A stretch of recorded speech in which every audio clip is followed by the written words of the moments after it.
Oi, gente! A pedido da Renata, eu tô aqui para fazer um vídeo sobre submissão. E aí a Renata colocou assim no comentário, como depender de Deus em tudo. E eu entendo que submissão ela envolve vários aspectos.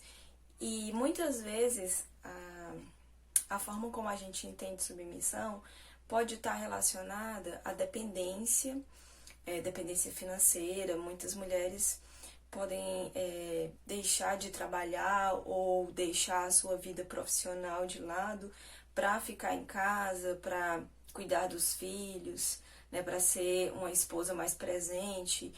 E acaba que submissão muitas vezes pode ser entendida dessa forma, né, de a mulher deixar a sua vida profissional e depender do marido em tudo. Mas aí a pergunta da Renata, como depender de Deus em tudo? E aí, ao mesmo tempo, eu me lembrei dessas situações. Então, eu vou começar esse vídeo lembrando aqui do que diz lá em Efésios capítulo 5. Eu tô planejando que esse seja um vídeo sobre o tema submissão, e aí vou fazer outros vídeos também para poder abranger todos os aspectos desse tema, que é bem, como é que eu posso dizer, às vezes pode ser mal interpretado, pode ser mal usado, né? Mas enfim, vamos lá. Lá em Efésios, no capítulo 5, do versículo 22 até o versículo 33, a gente tem uma parte onde Paulo fala sobre a submissão, que seria a submissão. Hoje, eu entendo que a submissão ela está relacionada ao respeito, à obediência no sentido de respeito. Muitas vezes eu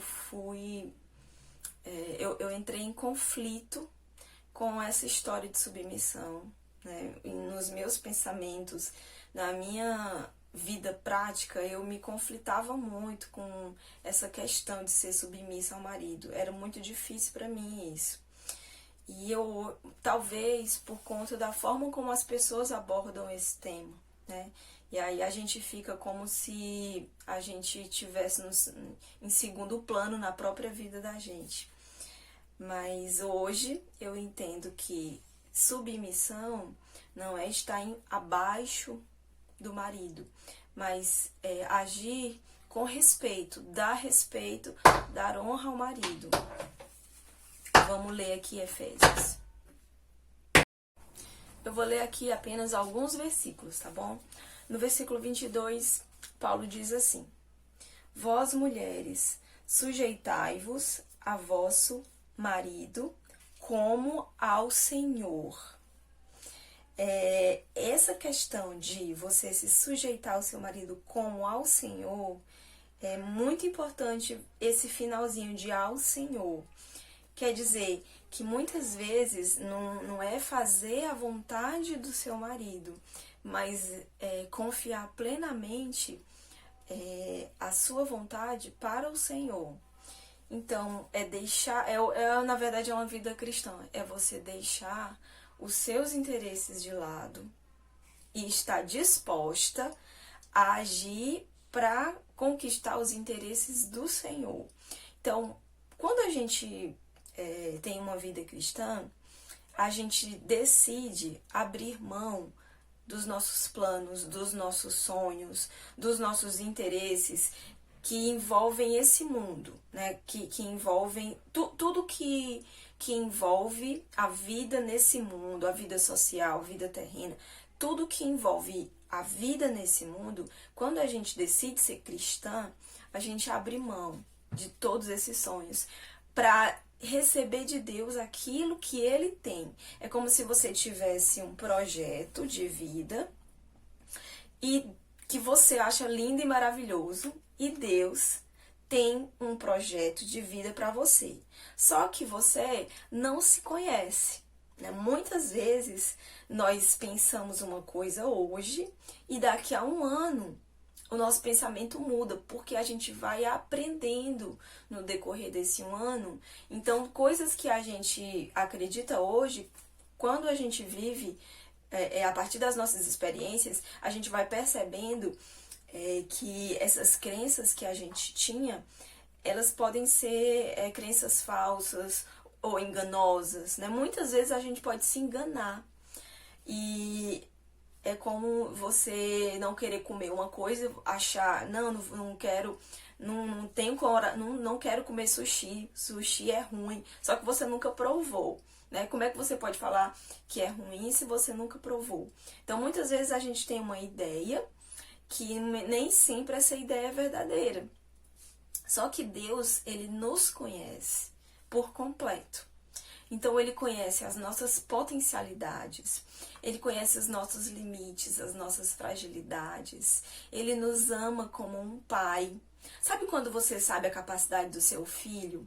E o seu filho fica ali com medo, dizendo, eu não consigo, e você sabe, você acredita que ele consegue. Você conhece o seu filho.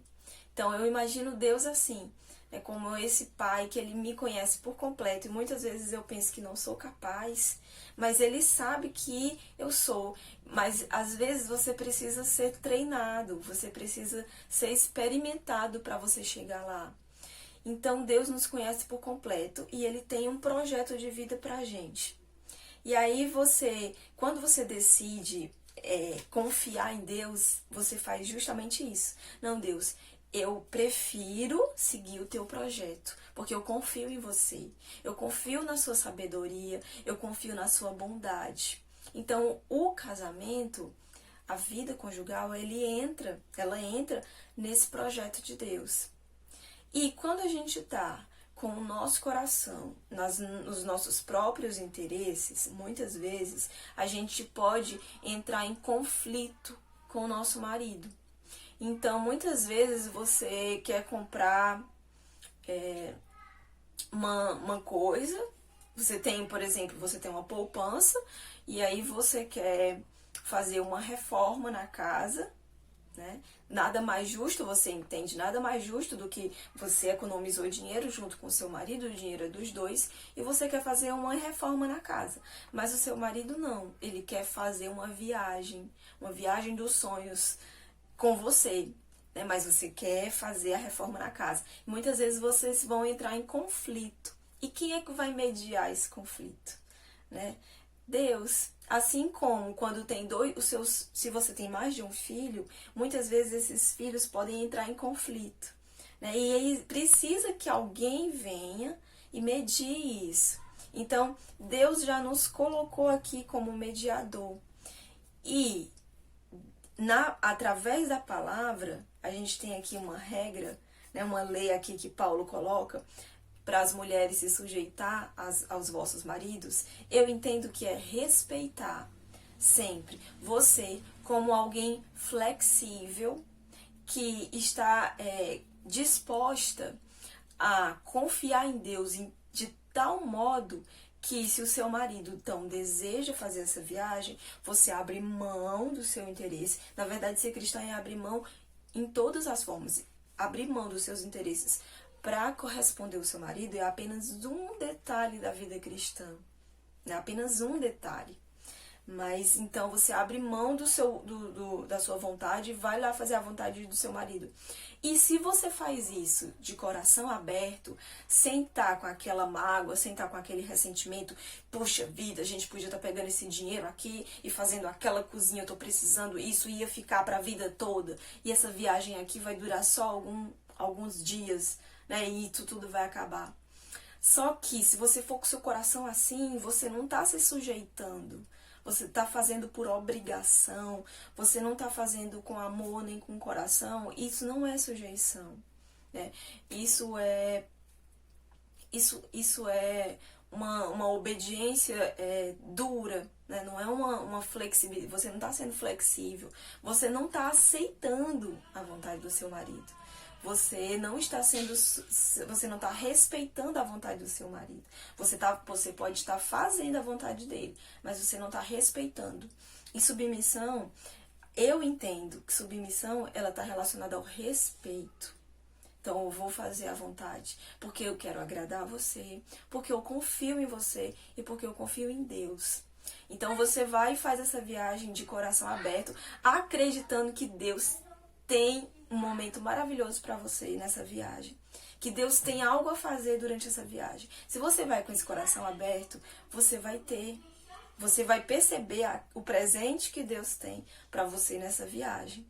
Né? E as coisas que você estava querendo fazer de reforma são coisas materiais. Se você morresse amanhã, você não ia mais aproveitar essas coisas que você queria, essa reforma que você queria fazer. É um desejo terreno, né? Um desejo que você só consegue viver ele aqui, enquanto você está aqui na Terra. E essa viagem, ela ficaria na sua alma, ela seria um momento, ela ficaria como um momento seu e do seu marido. Só um exemplo aqui, né? Mas quando você se sujeita, quando você respeita a vontade do seu marido, você recebe de Deus o resultado da submissão. Dessa forma, você recebe de Deus. Você não vai receber do seu marido. Com o passar do tempo, Deus até trabalha no coração do seu marido. E, primeiro de tudo, quando a gente entra em conflito nessas questões financeiras na vida profissional, quando você abre mão do seu trabalho e você vai depender financeiramente do seu marido, primeiro de tudo você vai lembrar de que quem dá aquilo que é necessário para você é Deus. E quando você coloca tudo isso como responsabilidade do seu marido, primeiro, isso gera um amadurecimento no seu marido. Porque agora ele vai ser responsável por toda a parte financeira da casa, vamos dizer assim. Só que você pode auxiliar ele. Você pode direcionar o uso desse dinheiro. Você pode ficar auxiliando ele nesse sentido. Então, não é depender do marido, é depender de Deus, a tal ponto de você se dedicar, nesse período da sua vida, você se dedicar à sua casa, se dedicar a edificar a sua casa. Então, lá em Provérbios tem um versículo que diz que a mulher sábia edifica a sua casa. E minha amiga, é muito complicado nós mulheres temos tempo e dedicação para edificar a nossa casa quando a gente está cheia, quando a gente está sobrecarregada, quando a gente mistura trabalho e tarefas domésticas e filhos. A gente não tem tempo para o marido da gente, a gente está rabugenta, a gente se torna uma pessoa amarga, resmungona, né? Quando a gente fica tentando dar conta de tudo, a gente começa a se ensoberbecer. A gente acha que porque você está pagando as contas da casa também, você começa a agir com desrespeito. Tudo isso são tentações que envolvem esse nosso desejo de ter autonomia financeira, esse nosso desejo de ser independente. Você abre a boca e diz: esse sofá, essa máquina de lavar fui eu que comprei, né, do meu dinheiro. Isso é uma forma desrespeitosa e você está sendo vaidosa, você está sendo orgulhosa. Eu estou dizendo isso porque eu experimentei isso na minha vida. Eu sempre trabalhei, eu sempre vivi pagando as minhas contas. Os meus pais, eles são separados desde quando eu era pequena. E eu lembro que na minha fase da adolescência, eu vivia muito amargurada com meu pai. Porque todas as coisas que eu necessitava vinham da minha mãe, não vinha dele. Então, eu comecei a trabalhar cedo, acho que eu comecei a trabalhar mesmo, eu tinha uns 15 anos, 15, 16 anos, eu acho que eram uns 15 anos. E aí eu comecei a me ensoberbecer, sabe? Bater a mão no peito e me ensoberbecer, que agora eu tinha um pouco de dinheiro para comprar a roupa que eu vestia. Quando eu me organizava, eu conseguia fazer isso. E aí eu me lembro que quando eu passei na faculdade, eu tinha 17 anos, e eu me lembro que eu pensei assim: o meu pai, quando eu era criança, dizia muito pra mim: minha filha, estude pra você ser uma juíza. Ele falava desse jeito: pra você ser uma doutora. E aí ele meio que se responsabilizava em por esse estudo. Só que quando ele abandonou a gente, eu me lembro que quando eu passei na faculdade, eu me enchi de orgulho e eu pensei, eu vou ser uma grande profissional, eu vou ter uma vida financeira estável, eu vou ser essa doutora que meu pai queria que eu fosse, mas eu vou chegar para ele e vou dizer que eu conquistei tudo isso aqui e não precisei dele. Né? E era uma amargura que eu tinha dentro do meu coração. Só que isso não gerava nada de bom em mim, isso gerava soberba, isso gerava orgulho, né? Isso vinha como se fosse o pus de uma ferida inflamada da minha alma. E aí isso repercute a nossa vida familiar fora do casamento, nosso pai, nossa mãe, repercute muito no nosso casamento. Eu trouxe isso para o meu casamento. Então, quando eu casei, eu já trabalhava, eu já tinha o meu salário. E aí, quando a gente foi para juntar as contas, a gente entrou muito em conflito. Porque eu queria de um jeito e meu marido queria de outro. E como eu sou muito passiva, eu comecei a aceitar as vontades dele, mas ao mesmo tempo o meu pensamento e o meu coração não aceitavam. Então a nossa vida conjugal não era boa nessa primeira fase de casamento. Eu tive muita dificuldade, porque eu não confiava em Deus nesse ponto, né, de que Deus ia suprir as minhas necessidades. Muitas vezes eu pensava em me separar e eu pensava na parte financeira, eu pensava no que eu ia perder, eu pensava todas as coisas que a gente tinha comprado junto, que eu não ia mais querer, que eu abria mão, mas só que eu pensava que eu ia perder tudo isso.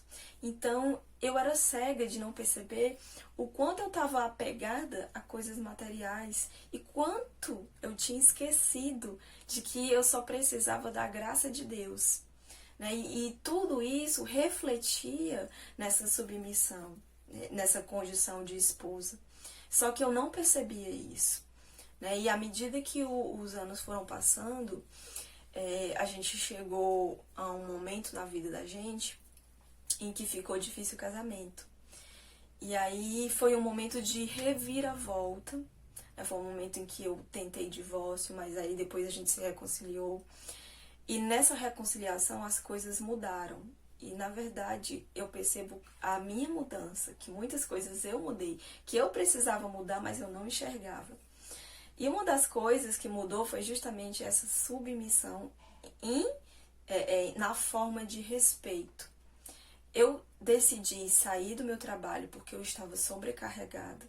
Eu trabalhava de manhã, trabalhava à tarde, uma vez por semana eu trabalhava à noite, com reuniões, e eu tinha acabado de entrar num curso de pós-graduação, e eu ainda tinha que ir para as aulas, e eu ainda tinha que fazer as leituras, fazer trabalhos, e a gente tinha um filho pequeno, e a gente não tinha empregada doméstica. Eu tinha que dar conta de tudo. Então a minha casa estava desmoronando, porque eu não estava edificando ela. Eu estava edificando a minha vida profissional e deixando a minha casa desmoronar. E aí eu percebi isso, eu percebi que eu não daria conta, e eu decidi sair do meu trabalho nesse momento e me dedicar à minha formação profissional, à minha pós-graduação, e me dedicar ao meu filho. E aí veio a reconciliação. E no meio dessa reconciliação veio essa submissão no sentido de me colocar como auxiliadora do meu marido. E meu marido também saiu do trabalho, mas no caso dele ele passou por uma demissão. E aí veio uma forma de organização. Como eu agora tinha tempo em casa, né, e aí eu passei a conversar com meu marido, porque antes, quando a gente estava naqueles anos de crise, a gente mal conversava, a gente podia se falar, mas a gente não conversava. Entendam a diferença de se falar e a diferença de conversar, de você sentar e realmente abrir ali um diálogo, abrir ideias, compartilhar ideias e chegar num ponto. Então a gente começou a conversar, a gente começou a se conhecer de verdade. E aí a gente decidiu, então, que ele estaria começando um negócio. E ele começou um negócio e eu comecei a auxiliar ele. E uma das coisas que eu imaginava na minha vida, que eu pensava, nunca que eu vou querer trabalhar com meu marido, porque a gente se choca demais. E hoje, o meu marido tem um negócio próprio e eu sou totalmente envolvida no negócio que meu marido faz. A gente faz junto, eu sempre digo assim, que é dele. Mas, na verdade, se eu não tiver, não funciona, porque muitas das coisas que ele produz, que ele faz, sou eu que faço. E hoje eu percebo, nós estamos com 10 anos de casado, e hoje eu percebo uma coisa que eu não enxergava, que através da vida dele, as coisas que ele faz, são coisas que eu desejava, são sonhos que eu tinha, Deus começou a realizar através da vida dele.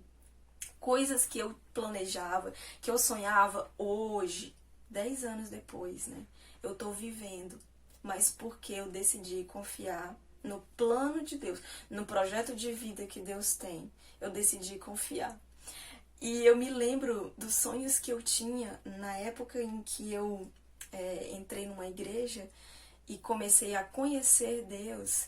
E quando ao ponto de eu me decidir que eu queria me declarar a minha fé em Deus e entregar a minha vida para Deus, eu me lembro que eu abri mão dos meus sonhos, do meu projeto de vida. Só que no decorrer da minha vida eu esqueci disso e comecei a tomar esse projeto de volta. Aí veio esse momento de reviravolta em que eu mais uma vez decidi confiar em Deus.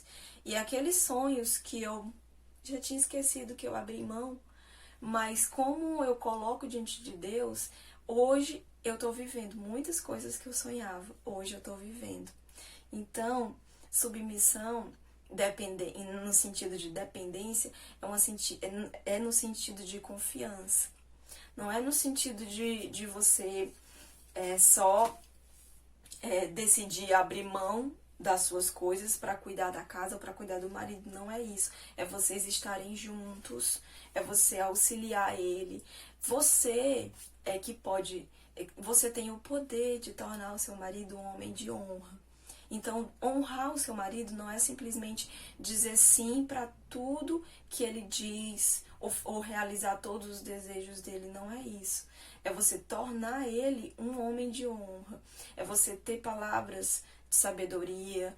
Se você percebe que a sua conversa com ele vai chocar, você não precisa continuar. Porque quando você começa a falar e essa conversa se torna uma guerra de quem é que ganha na palavra, aí já não é mais uma conversa, né? Esses confrontos, eles não são bons. Então é hora da gente se calar, esperar o momento passar e deixar que Deus trabalhe. Então essa é a minha história sobre submissão relacionada à vida profissional, à vida financeira, né? E eu experimentei isso no meu casamento. Eu precisava dessa experiência de, sabe, dar uma relaxada, de confiar que Deus ia prover e confiar e deixar que o meu marido tomasse conta da parte financeira e me dedicar a outras coisas, me dedicar à organização da minha casa, me dedicar à vida dos meus filhos, me dedicar a tornar a vida dentro de casa mais prazerosa, tornar o meu lar um ambiente que meu marido chega e que ele gosta de ficar, né? Que não era desse jeito. É um lugar onde os meus filhos fazem a alegria da casa e eu me sinta feliz também, que eu possa aproveitar.